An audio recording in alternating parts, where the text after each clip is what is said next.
This video is made possible with the support of my patrons and super thanks donors. Click the link to my Patreon in the description or the super thanks button underneath the video to help support my work. Thank you so much, and now on to the video. In 2010, Canadian filmmaker James Cameron went to the Amazon to join the Xingu people to protest the Belawanchi hydroelectric dam. While he was there, he said this now infamous quote, "I felt like I was 130 years back in time watching what the Lakota Sioux might have been saying at a point when they were being pushed and they were being killed and they were being asked to displace. This was the driving force for me in the writing of Avatar. I couldn't help but think that if the Lakota Sioux had had a time window and they could see the future and they could see their kids committing at the highest rates in the nation because they were hopeless and they were a dead-end society, which is what is happening now, they would have fought a lot harder." 12 years later, Cameron responded to criticism of Avatar by saying the important thing is to listen and to be sensitive to issues that people have. It's not up to me, speaking from a perspective of white privilege, if you will, to tell them that they're wrong. It has validity. It's pointless for me to say, well, that wasn't my intention. The movie is intended to celebrate those philosophies, that spirituality. If we offend anybody in the process, I can only apologize, but we're doing the best we can. And to that I must ask, James Cameron, what is wrong with you? I want to preface that this isn't going to be an entire video roasting James Cameron or trying to cancel him or whatever, but rather using Avatar and Cameron as a jumping off point to talk about larger socio-political issues. Though I should say that I do find James Cameron to be a little weird and wholly unimaginative when it comes to Avatar. Honestly, I don't know how we can look at someone whose passion project is Dances with Wolves but with blue people the same way ever again. Like he thinks he's being so creative, but in reality he's just telling us what we already know. Why would we want to see capitalists and colonists destroying an indigenous culture on the big screen when that's happening in our world today? What's so inspiring about it? That it takes place on a galactic scale? Pass. As Rhonda Lucy, founder of the Toronto Indigenous Filmmakers Collective, said, she doesn't plan to see the way of water. I live that reality. My community lives that reality. Why would I want to pay the small amount of money I make to hand over to a massive money-making machine to pay them to show me heartache and pain that's just glazed over? Not only is Avatar unimaginative, but Cameron said he was inspired by Dances with Wolves and The Jungle Book, with no self-awareness whatsoever. And just going back to the blue people, like their design is just so weird to me. Aesthetically, they are so lackluster and bland to look at, but also weird enough to make me question what was going through James Cameron's mind when he was designing them. Like, okay, let's make them blue with stripes. They're sort of cat-like, they have braids and tails, and oh yeah, they're also 9 feet tall. There's so much going on, but also nothing at all. Nothing about their design seems purposeful to me. Though I do like how they're kind of cat-like and how their ears move and how they bare their teeth, there's no rhyme or reason as to why they're like cats. They just are because that's alien, right? In the end, it's fine to have your fantasy characters be a little unfinished or uninspired. If that's the character and world you fantasize about and want to create, do it. But at least own it and have fun with it. But Cameron doesn't do that either. Everything in Avatar is so serious and pushed to this heightened sense of reality that instead of coming off as whimsical, it comes off as very serious and almost curated and plastic-like.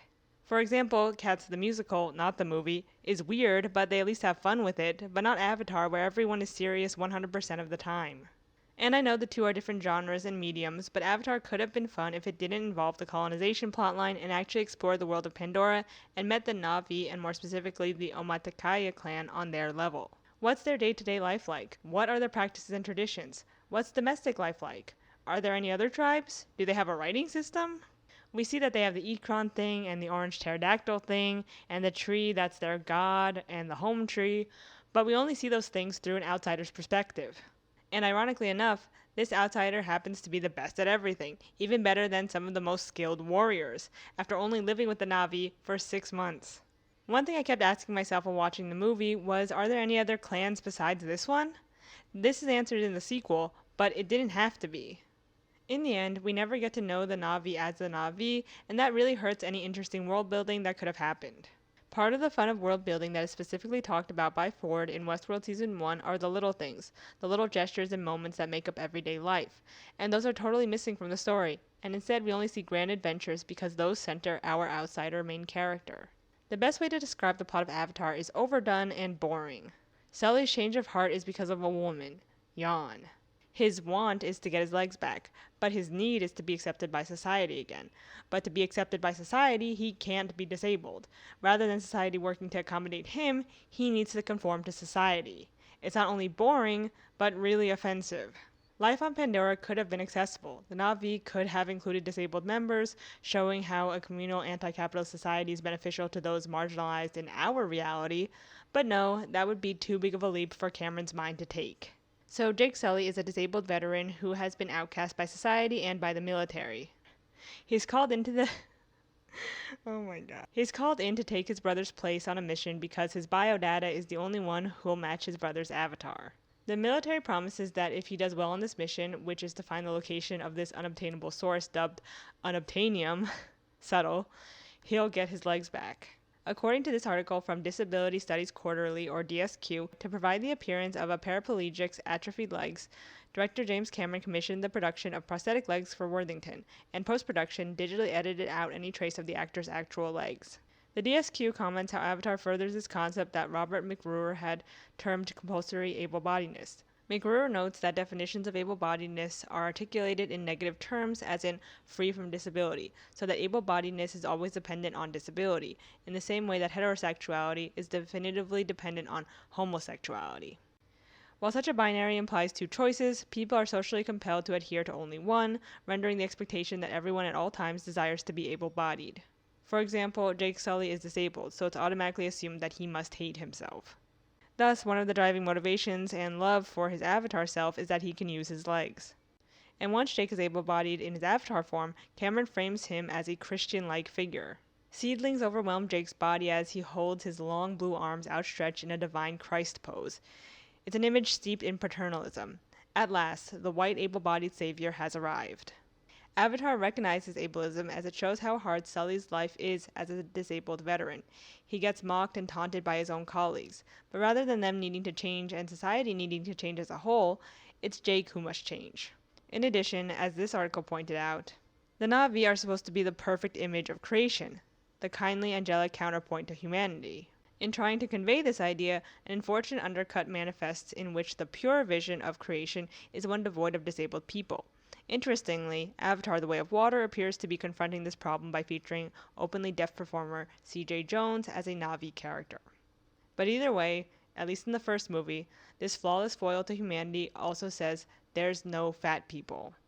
There are no fat Na'vi, they're all slim, tall, and buff. If you've seen the sequel and they've changed this point, please let me know. A 2010 ABC News article interviewed wheelchair users and echoed sentiments that still ring true today. I do think that it's an advance in seeing people in wheelchairs in the entertainment industry, said Phil Clevin, who's a counselor and tetraplegic. I just wish people who have a disability get a chance to play those roles. So it's well known that Avatar dances with wolves or Pocahontas but with blue people. That, and they have sex with their tails, are jokes that always come up when talking about the film. But what does being like Dances with Wolves or Pocahontas with blue people really mean? Well, in short, it means that Avatar is a white savior movie that focuses on an exceptional white man who is special and way better than the indigenous people at doing tasks they've done their entire lives just by virtue of his whiteness.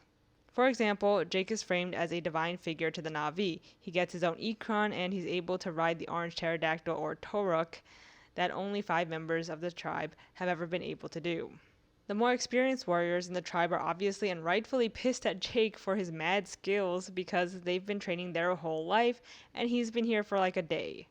In addition, the Sigourney Weaver character is basically a residential school teacher, yet the kids all love her for some reason. As Crystal Echohawk, president and CEO of Illuminative, told CNN, it's based on what James Cameron's notion of what he thinks Indigenous history is, what he thinks Indigenous culture is. Everyone thinks we're a monolith. What it does is flatten who Indigenous people are, what Indigenous cultures, languages, and practices are. Chase Iron Eyes, an activist and attorney for the Lakota People's Law Project, said to CNBC, he could have given us a call. He could have given me or any number of organizations, institutions, and Indigenous storytellers. However, Iron Eyes said there is one particular theme in the film that was accurate. That connection that you see with the Na'vi and their surrounding natural elemental universe, we still carry that relationship with Awa in the film, except we call it Takuskanskan. We have a whole set of knowledge systems that have been passed down for we don't really know how long. We're talking about millennia, eons maybe. And because Indigenous nations respect that relationship, we still uphold those sacred covenants which were passed to us. However, I will say that this connection to nature, though accurate, is extremely essentialized in the film. Cameron's view of native people is that they're connected to nature, so let's have them literally connect to nature and to animals. He takes stereotypes and literalizes them to an extremely odd degree. Adam Piron, a filmmaker and director of the Indigenous program at Sundance Institute, said he hasn't yet seen the latest installment of Avatar. However, he plans to. But he sees Cameron's sci-fi epic as part of a long history of white filmmakers projecting their own ideas of indigeneity on screen, rather than involving indigenous people themselves. All that's left anymore with those films is the non-indigenous desire to be indigenous, or to have some sort of connection to indigenous people. And I find this quote extremely fascinating because it's something that I have been thinking about a lot after watching the first Avatar movie a little over a month ago. I feel like movies with white saviors or exceptional white people are aspirational to white audience members. They wish they could be not racist enough to be as cool and at home with people of color. They want to occupy that space and be that one good white person who's accepted into the group. It's like the sort of white liberal fantasy that I think a lot of white people must have. I think it stems from a lot of things, but mainly white entitlement and maybe white guilt. Entitlement because white people feel extreme resentment when they're left out of something or barred from doing things. Hence this white savior fantasy where they can break the color line. I think a lot of white people look up to the likes of Eminem, for instance, because he gets to exist in this sort of space where he shouldn't. And guilt in that, as the DSQ cites, Jake's love affair with Neytiri ritualizes through a process that Bell Hooks has termed eating the other. For Hooks, intimate contact with the racialized others often figures as a way to assuage the guilt of the colonizer and to bypass the thorny issues of domination by trying to actually become the other. Since the biotechnology of Jake's avatar actually makes this physically possible, Avatar manages to extend this cultural phenomenon to the level of corporeal spectacle. Lastly, I think this need to dominate the racialized other in today's world comes from a lack of white culture. FD Signifier talks a lot about this in his videos as to why black culture is so popular with white people, and that's because white culture just isn't very interesting and really hard to pin down. This is because when white immigrants were coming over to the US, they had to give up their culture in order to assimilate to whiteness, in order to oppose blackness. They had to give up their traditions in order to gain power, and in the end that resulted in a lot of traditions being lost and a white amalgamation of nothingness. White culture to me in the US is very Protestant, very conservative, and very nationalistic. When it comes to white food, we've all seen and heard the jokes about how white people's food is unseasoned and bland. Not to mention that most holidays in the US focus around consumption, the Macy's Day Parade, Pepsi, Super Bowl, Black Friday, etc. White mainstream US culture is built on capitalist ideals. Make a buck, make a buck. This, of course, doesn't mean that all white people have forgotten their roots entirely, of course. For example, Irish and Italian Americans are very outspoken about their roots specifically because they weren't initially seen as white when they came to the US. I'm just a Italian girl from New York. But I'm an Italian girl from New York. It's just an Italian girl from New York. The young Italian American girl from New York. Is that I'm Italian and from New York. There's also white Southern culture, like cotillion balls and state pride, as they were the states who seceded from the Union in order to preserve slavery and this sort of romantic way of life, with Southern belles and their white knights. And boy, they sure do love their flag. There's also square dancing, but that also has its roots in racism. In short, a lot of white culture is rooted in racism, so in order to not deal with that, white culture hasn't really developed. Instead, white people have been clinging on to the cultural work of Black, Indigenous, Asian, and other non-white peoples in order to find a sense of identity. But even ethnic cultures in the US have been whitewashed to fit white people's expectations and palettes just in order to survive in a capitalistic system. In the end, I think this is why Avatar and other movies with white saviors exist, because white people want to feel closeness to some semblance of a culture, where they don't have to deal with their own privilege, and where they can fully eat the other. So returning back to Brazil, as James Cameron's quote that I started this video with was inspired by his trip to Brazil, I thought I'd add my own thoughts. For those of you who don't know, I live in Brazil, specifically in the Northeast, and have been living here since 2017. And unlike US culture, which is hard to point to considering how divided the various ethnic groups are, Brazilian culture is very readily accessible, and Brazil has a very strong national identity. There's a national culture, but also regional and state cultures. There's specific dishes to certain areas, certain dances, certain vocabulary, etc. There's also a really strong state culture, like it's common to see people bring their state flags to soccer matches, for example. Imagine if I went to the World Cup or a Giants game with a New Jersey state flag. That would be ridiculous, but in Brazil, it makes total sense. And it is really nice living in a place where cultural elements are so easy to pinpoint, where everything isn't so monolithic. But it's important to note that this mixing of indigenous African, Asian, and European influences is a consequence of genocide, colonialism, and slavery. Racial mixing, and thus cultural mixing in Brazil, has a very different history from the US, and though there are many positive aspects to it, there are also many negative aspects, and racism and classism is still a thing here, don't get me wrong.